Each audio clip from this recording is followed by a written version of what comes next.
विश्वानि देव सवितर्दुरितानि परासुव यद्भद्रं तन्न आसुव।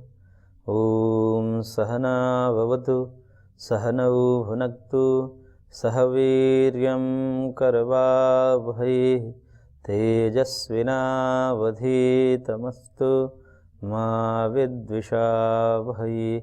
ओम शांति शांति शांति। ओम श्री परमात्मने नमः। सांख्य कारिका की कक्षा में आप सभी का पुनः हार्दिक अभिनंदन है। सांख्य कारिका के हम कारिका संख्या 13 पर विचार किए विगत कक्षा में, जिसमें अव्यक्त की सिद्धि के लिए कुछ हेतु कारिकाकार ने दिया कि अव्यक्त कोई असद पदार्थ नहीं है। जिस प्रकार से बंध्या का पुत्र, मनुष्य का सिंह, कछुए का रोम और बालू का तेल असद है, इनका अस्तित्व न भूतो न भविष्यत है। इसी प्रकार से कोई यह न समझे कि अव्यक्त रूपी जो मूल प्रकृति है यह भी इसी प्रकार से है, इनका कोई अस्तित्व नहीं है, ऐसा नहीं है। उसके अस्तित्व की स्थापन के लिए आचार्य ने कुछ हेतु दिया। उसी हेतु को और आगे बढ़ाते हुए कारिकाकार एक और हेतु देते हुए कह रहे हैं कारिका संख्या 15 में, और कह रहे हैं भेदानां परिमाणात् समन्वयात् शक्तितः प्रवृत्तेश्च कारण कार्य विभागाद अविभागाद वैश्वरूप्यस्य।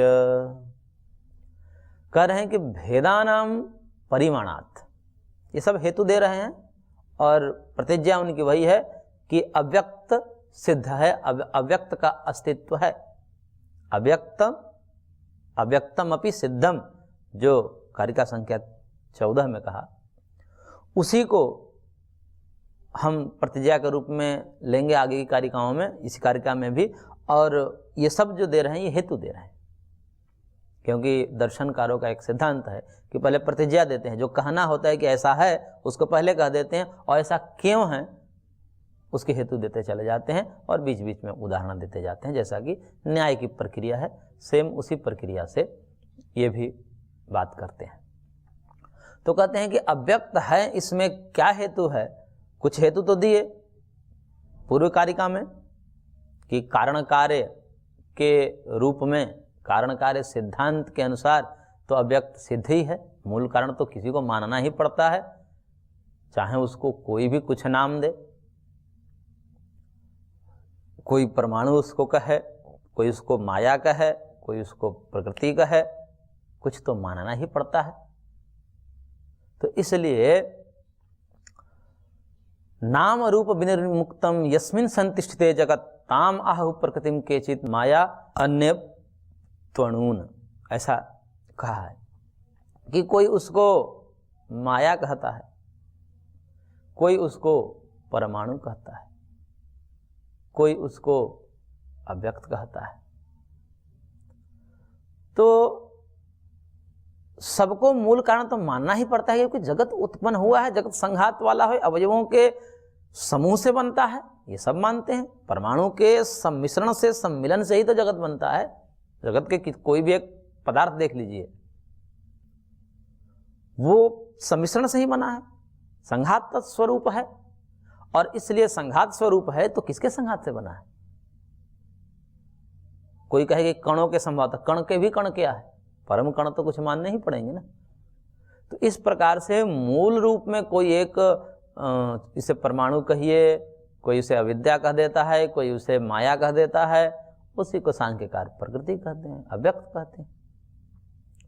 लेकिन मानना सबको पड़ता है। इसलिए कारण कार्य सिद्धांत के आधार पर तो मूल प्रकृति सिद्ध है, उसको कोई भी नाम दिया जाए। और भी सिद्धि के उसके और हेतु देते हुए कह रहे हैं कि भेदानाम परिमाणात्, भेदानाम अर्थात कार्याणाम, क्योंकि कारण से कार्य जब बनता है तो उसमें भेद हो जाता है थोड़ा सा, क्योंकि अर्थ क्रियाकारित्व जो है वह कारण में संभव नहीं है। यानी कि हमारे पुरुषार्थ का प्रयोजन जो है वो कारण से सिद्ध नहीं हो सकता, वो सामर्थ्य कार्य में है। जैसे मिट्टी में ये सामर्थ्य नहीं है कि जलाहरण रूपी क्रिया कर पाए, वो घट में सामर्थ्य है। इसलिए मिट्टी होते हुए भी मिट्टी से भिन्न एक घट को हम मानते हैं। तो भेदानाम उसको वो भेद है, उससे भिन्न मानना पड़ता है ना। अन्य, भेदानाम मतलब भिन्न, अन्य, पृथक। तो कार्य कारण से पृथक होता है, इसलिए भेदानाम मतलब कार्याणाम। ये जो कार्य हैं वो क्या है? परिमाणात, परिमित है, सीमित है। तो कार्य जो है परिमित होने से उस परिमित कार्य में एक कारण अन्वित होगा, व्याप्त होगा। प्रत्येक जो कार्यद्रव्य है महदादि वो परिमित है, सीमित है, और सीमित है तो उसको व्याप्त करके एक कारण रहेगा, नहीं तो उसका स्वरूप ही नहीं टिकेगा। कोई भी कार्य पदार्थ हो, घटपट आदि, वो कार्य द्रव्य हैं, अपने कारण से जब भिन्न होता है तो उसका एक परिमित, एक सीमित स्वरूप होता है।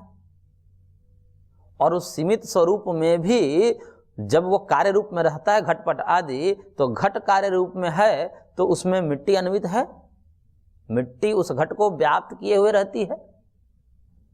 और यदि मिट्टी उसको व्याप्त करके ना रहे तो घट का स्वरूप ही नष्ट हो जाए। ऐसे ही जो वस्त्र है, वस्त्र कार्य रूप में है, कार्य रूप सीमित होता है, एक परिमित होता है, परिमाण में होता है।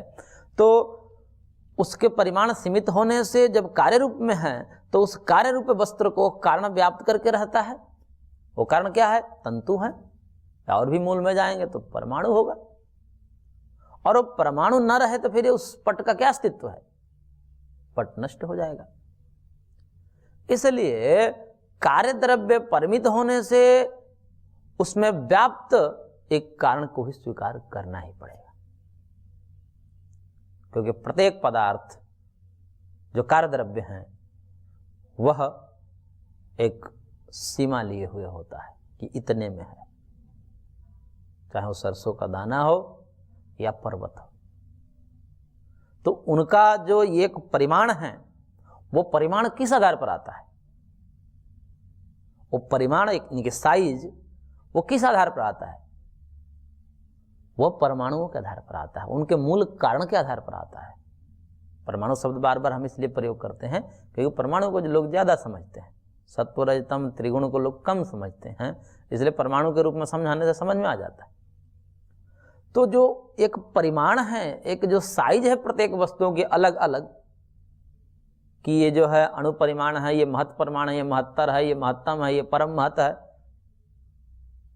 तो इस प्रकार जो ये एक छोटा बड़े का भेद होता है पदार्थों में, वो किसके आधार पर होता है? यानी कि वो परमाणु से बने होते हैं, और जिन पदार्थ में परमाणु की संख्या कम होती है वो पदार्थ छोटे होते हैं, और जिस पदार्थ में परमाणु की संख्या अधिक होती है वो बड़े परिमाण में होते हैं, उसका साइज बड़ा होता है। तो जब परिमाण है और परिमाणों में भेद है तो परिमाणों में भेद किस आधार पर होता है? वो मूल कोई कारण के आधार पर होता है, और कारणों को मानना ही पड़ेगा कि भाई मूल में ये जो कारणों की संख्या है, सत्वरजतम की संख्या जो है वही निर्धारित करती है कि वस्तु कितनी छोटी बनेगी, कितनी बड़ी बनेगी। ज्यादा सत्वरजतम के कण होंगे उसमें तो वस्तु बड़ी हो जाएगी, ज्यादा सत्वरजतम के कण नहीं होंगे तो वस्तु छोटी हो जाएगी। इसलिए जो परिमाण है, साइज है, यही बताता है कि एक कारण भी होता है, उसी कारण के आधार पर ये साइज आता है। तो भेदानाम परिमाणात, भेदों के यानी कि कार्य द्रव्य को परिणाम होने से वो मूल कारण मानना ही पड़ता है, और उसी के आधार पर इन कार्य द्रव्यों में एक सीमित दायरा उनकी आती है कि ये इतने में ही रहेंगे, इतने ही छोटे हैं, इतने ही बड़े हैं, बस इतना ही है। कोई भी कार्य द्रव्य है वो अपनी एक सीमा में रहते हैं, कोई बड़ा कोई छोटा, लेकिन एक सीमा है सबकी। तो इस प्रकार उस सीमा का बांधने वाला, उस सीमा का नियामक, उस परिमाण का जो नियामक है वो मूल परमाणु ही होंगे जो उसके मूल में होंगे। इसलिए परिमाण ही बताता है कि कि कोई ना कोई पदार्थ मूल में अवश्य है। यदि मूल को नहीं माने, परमाणु आदि को नहीं माने कोई, तो क्या कहना पड़ेगा? फिर कहना यह पड़ेगा कि चाहे सरसों का दाना हो अथवा पर्वत हो, सब एक साइज के हो जाएंगे। क्योंकि मूल नहीं है, मूल कारण नहीं है, तो मूल कारण होने से उनकी संख्या भी निर्धारित नहीं होगी, क्योंकि जब वो है ही नहीं तो उनकी संख्या कहाँ से आएगी? जब सब में है ही नहीं मूल में कुछ और उसकी संख्या भी निर्धारित नहीं है, तो सबका साइज एक जैसा हो जाना चाहिए, परंतु ऐसा होता नहीं। इसलिए कारिकाकार कह रहे हैं कि इस परिमाण से ही, वस्तुओं के साइज से ही, महदादि कार्य द्रव्यों के साइज से ही मूल तत्व की सिद्धि हो जाती है। यह साइज ही उनके मूल तत्व को सिद्ध करने में हेतु है। इसलिए कहा भेदानाम परिमाणात्, पहला हेतु दिया। दूसरा हेतु कहा समन्वयात्, समन्वय से, समन्वय का मतलब समान रूपता। एक समान रूपता है कार्य कारण में। जैसे जगत सुख दुख मोहात्मक होता है, वैसे मूल भी सुख दुख मोहात्मक होना चाहिए, ये अनुमान है। क्योंकि कार्य द्रव्य में जो गुण है वह कारण द्रव्य से आता है।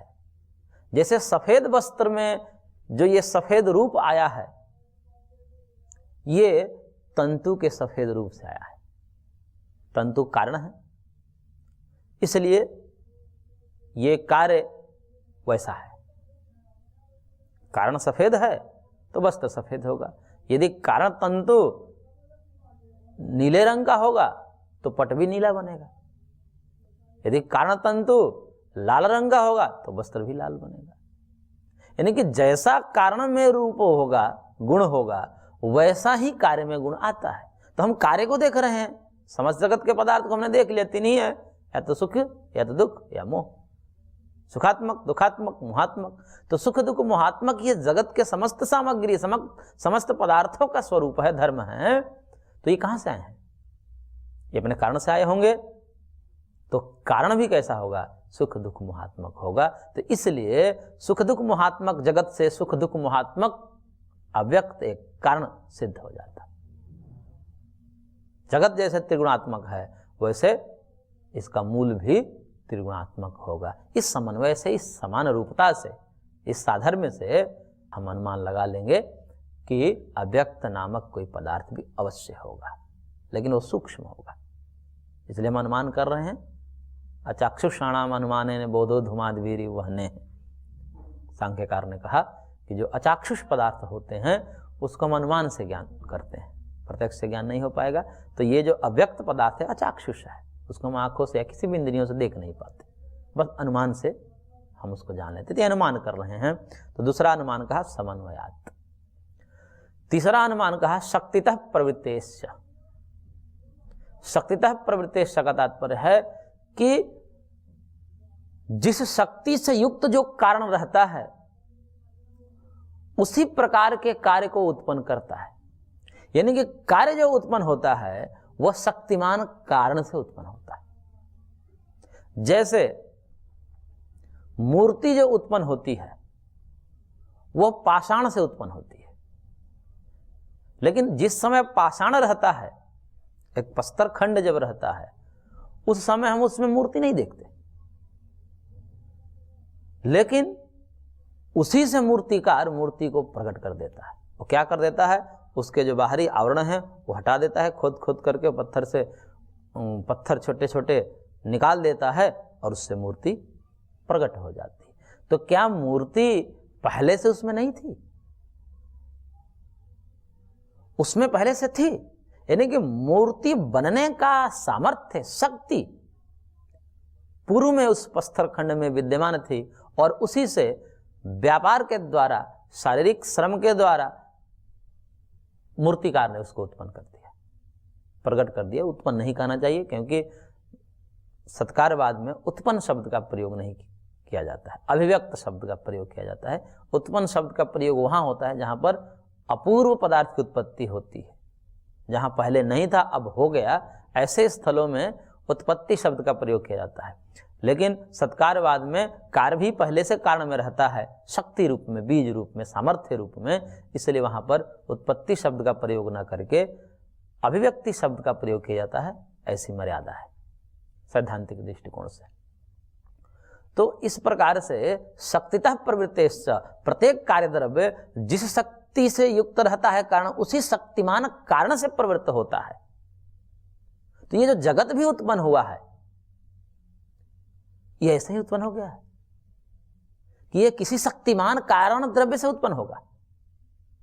जैसे घड़ा है, कार्य द्रव्य देख रहे हैं, तो घड़े को देख करके मान लीजिए हमने मिट्टी को नहीं देखा, जिस समय हम घर में घड़े को देख रहे हैं और वहां मिट्टी नहीं देख रहे हैं, लेकिन इतना पक्का है ना हमारे मन में कि ये मिट्टी से बना है। ये कैसे पता है हमको? क्योंकि हमने पहले से देखा है कि मिट्टी से ही घट का निर्माण होता है, इसलिए घट बना है तो एक शक्ति से युक्त मिट्टी से ही उत्पन्न हुआ। यानी कि कारणगत मिट्टी में जो है घट पहले से शक्ति रूप में विद्यमान होगा, और उस शक्ति रूप में विद्यमान जो मिट्टी है उसी से घट प्रवृत्त होता है। इस कारण से ये जगत भी प्रकट हुआ है, तो यह भी किसी शक्ति से युक्त कारण से ही प्रकट हुआ होगा, ऐसा अनुमान है। कोई भी पदार्थ हम बनाते हैं वो एक शक्ति से युक्त कारण द्रव्य से ही बनाते हैं, और प्रत्येक कार्य द्रव्य के लिए अलग अलग कारण द्रव्य का हम संग्रह करते हैं। ये बात सत्कार्यवाद में भी आई थी। उपादान ग्रहणात् शक्तस्य शक्यकरणात्, तो उपादान का ग्रहण होने से कि अमुक पदार्थ अमुक कारण सामग्री से ही बनेगा। दही बनाना है तो दूध से ही बनेगा, पानी से नहीं बनेगा। घड़ा बनाना है तो ये मिट्टी से ही बनेगा, दूध से नहीं बनेगा। वस्त्र बनाना है तो तंतु से ही बनेगा, मिट्टी से नहीं बनेगा। इसका क्या तात्पर्य है? ऐसा क्यों होता है? क्योंकि कार्य का सामर्थ्य कारण में होता है, वो बनने की योग्यता जो होती है वो कारण में होती है। इसलिए कारण में कार्य को मानना पड़ता है। तो जब कार्य को कारण में मानेंगे तो सत्कार्यवाद के सिद्धांत के आधार पर ये जगत को भी पहले किसी कारण में मानना पड़ेगा, और वो जो कारण होगा इस कार्य से अलग होगा, उसका स्वरूप अलग होगा। जैसे हम घड़ा देखते हैं तो घड़े का जो साइज है, उसका जो रूप है, उससे विलग हम मिट्टी के रूप को देखते हैं, और मिट्टी के रूप जो खेत में पाई जाती है वही घट रूप ले लेते हैं, लेकिन घट रूप में आती है तो कुछ अलग सा दिखती, लेकिन फिर भी वो उससे उत्पन्न हुई है। तो इससे पूर्व रूप उसका क्या है? वो कुछ भी लगा है। इसी प्रकार से ये जो जगत है कार्य रूप जगत है, और ये जगत भी उत्पत्ति से पूर्व अपने सामर्थ्य से युक्त, यानी कि कार्य के सामर्थ्य से युक्त किसी एक अवस्था में अवश्य रहेगा। उसी अवस्था विशेष का नाम अव्यक्त है, मूल प्रकृति है। ऐसा कारिकाकार का तात्पर्य है। इसलिए शक्तितः प्रवृत्तेश्च ये तीसरा हेतु दिया, और चौथा हेतु वही दे रहे हैं, कारण कार्य विभागात्। कारण और कार्य के विभाग से, कारण जो होता है और जो कार्य होता है वो दोनों परस्पर विलग होते हैं। विलग का तात्पर्य उस रूप में विलग नहीं होते हैं, अपने गुणधर्म को लेकर थोड़ा सा विलग होते हैं।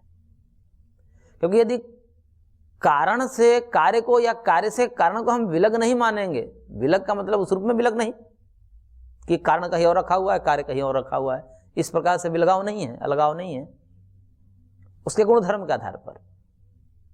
कि जैसे मिट्टी है तो मिट्टी का जो गुणधर्म है और उससे उत्पन्न जो घट का गुणधर्म है उसको अलग अलग मानना पड़ता है। मिट्टी में जलाहरण आरोपी जो अर्थ क्रियाकारित्व है वो संभव नहीं है, लेकिन घट में संभव है। इसलिए मिट्टी से घट बनाने की आवश्यकता पड़ती है। भले ही मिट्टी में घट पूर्व से रहता है सदरूप में सत्कार्यवाद सिद्धांत के अनुसार, लेकिन सत्कार्यवाद सिद्धांत का यह मानना नहीं है कि हम मिट्टी से ही घट का काम कर लेंगे, क्योंकि सूक्ष्म रूप में मानते हैं, शक्ति रूप में मानते हैं। बीज में वृक्ष मानते हैं, लेकिन किस रूप में मानते हैं? उसी रूप में थोड़ी मानते हैं जिस रूप में वृक्ष है, उसी रूप में बीज में समाया हुआ है। कैसे समा जाएगा? दोनों की साइज अलग अलग है। शक्ति रूप है। शक्त से शक्य कारणात् यह जो कथन है वो इसका इस तथ्य को सिद्ध करने में सहायक है। तो इसी प्रकार से कारण से कार्य का विभाग होता है। और जब ये जगत कार्य है, इससे हम अपना प्रयोजन सिद्ध कर रहे हैं भोग और अपवर्ग रूपी, तो ये किसी कारण से तो आया होगा, क्योंकि कारण में वो सामर्थ्य नहीं रहता। भले ही वो उस सामर्थ्य से युक्त रहता हो, कार्य के सामर्थ्य से युक्त कार्य भले ही कारण में सदरूप में हो, तो भी उसमें भोग और अपवर्ग रूपी जो हमारा प्रयोजन है वो सिद्ध नहीं हो सकता। इसलिए उससे अभिव्यक्ति की आवश्यकता होती है। उस अभिव्यक्ति के लिए जो उपयुक्त व्यापार है, शारीरिक मानसिक आदि, वो करना पड़ता है कुम्हार के द्वारा या अन्य कर्ताओं के द्वारा। तो ऐसे ही जो जगत है जिससे हम अपना प्रयोजन सिद्ध कर रहे हैं भोग और अपवर्ग रूपी, तो इस प्रयोजन को सिद्ध करने से पूर्व ये कारण रूप में होगा। और क्योंकि कारण कार्य में थोड़ा भेद होता है, कारण से ही अर्थ क्रियाकारित्व संभव नहीं था, अर्थ क्रियाकारित्व जो है वो कार्य में संभव होता है, इसलिए ये उससे अलग आया है। तो इससे इस कार्य रूपी जगत से अलग एक कारण मानना ही पड़ेगा। जैसे घट से अलग मिट्टी को मानना ही पड़ता है, वस्त्र से अलग तंतु को मानना ही पड़ता है। इसी प्रकार इस जगत से अतिरिक्त भिन्न कारण रूप अव्यक्त को मानना ही पड़ेगा। तो इस प्रकार से ये चौथा हेतु दिया, कारण कार्य विभागात्। अब इसका विपरीत कह रहे हैं, अविभागात् वैश्वरूपस्य। ये पूरा विश्वरूप है जो जगत, ये संपूर्ण जो जगत है, उस जगत का जो रूप है, वह अंततः जो है अपने कारण में विलीन हो जाता है, अविभक्त हो जाता है प्रलय काल में। क्योंकि प्रत्येक वस्तु का अपना एक काल होता है, क्योंकि कार्य द्रव्य के ऊपर काल सवार रहता है। काल कौलित होते हैं सारे कार्य द्रव्य। जो भी कार्य द्रव्य जो भी उत्पन्न होता है, जिस समय उत्पन्न होता है उसी समय काल हावी हो जाता है उस पर, और कहीं न कहीं उसको ग्रसित करेगा। काल कौलित होंगे वो पदार्थ, यानी कि वो नष्ट होंगे। इसलिए जब नष्ट होंगे तो कहाँ नष्ट होंगे? ये पूरा का पूरा जो जगत होगा वो जब नष्ट होगा तो कहाँ नष्ट होगा? तो कहते हैं कि अविभागात्, अपने कारण में अभिव्यक्त हो जाता है, एक रूप हो जाता है। जैसे घट को नष्ट करेंगे पूर्णतः तो किसमें नष्ट होगा?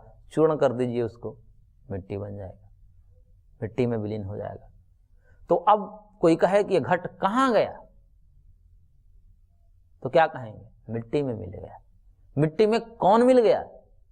जब पूछेंगे तो कहेंगे घट में मिल गया, घट मिल गया मिट्टी में।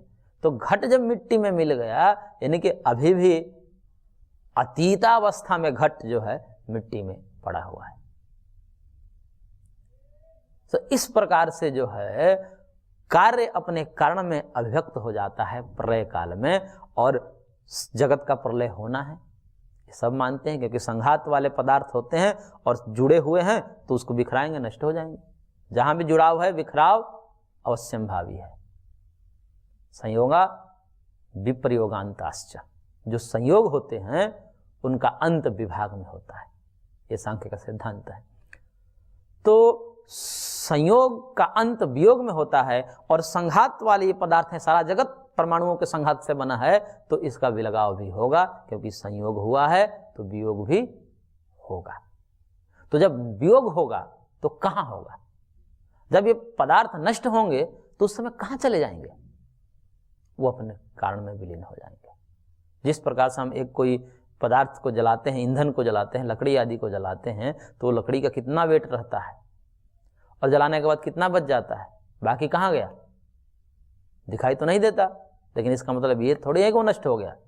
वो अपने कारण परमाणुओं में ये आकाश में विलीन हो गया, विभक्त होकर के उसके परमाणु जो संगठित थे, वो संगठित परमाणु वियुक्त होकर के इस अनंत आकाश में फैल गए। लेकिन वो इतने सूक्ष्म परमाणु हैं कि हमारे आंखों से दिखाई नहीं देते, लेकिन वो है क्योंकि सांख्य का सिद्धांत है नाशः कारण लयः। नाश का तात्पर्य होता है कारण में विलीन होना, इसलिए सांख्य किसी वस्तु को स्वरूपतः नष्ट नहीं मानता, कारण में विलीन हो जाना ही नष्ट है, यानी कि वस्तु रूपांतरित होती रहती है, स्थूलावस्था से सूक्ष्मावस्था में, सूक्ष्मावस्था से स्थूलावस्था में, कारणावस्था से कार्यावस्था में और कार्यावस्था से पुनः कारणावस्था में चली जाती है, रूपांतरण होता है, धर्मांतरण उसी को बोलते हैं, उसी को परिणामवाद कहते हैं। परिणामवाद को सांख्य मानता है और इस प्रकार से आचार्य ने कहा कि ये जगत भी जब विभक्त होगा तो अविभक्त होगा, यानी कि नष्ट होगा, तो अपने कारण में अविभक्त होकर के विलीन हो जाएगा, तो वह कारण को भी मानना पड़ेगा जिसमें ये अविभक्त होगा, एक रूप होकर के प्रतिष्ठित हो जाएगा प्रलय में। तो इस प्रकार से कारण अव्यक्त की सत्ता सिद्ध हो जाती है। तो आज की कक्षा को हम यहीं पर विराम देते हैं, शेष अगले अंक में। ओम शांति शांति शांति।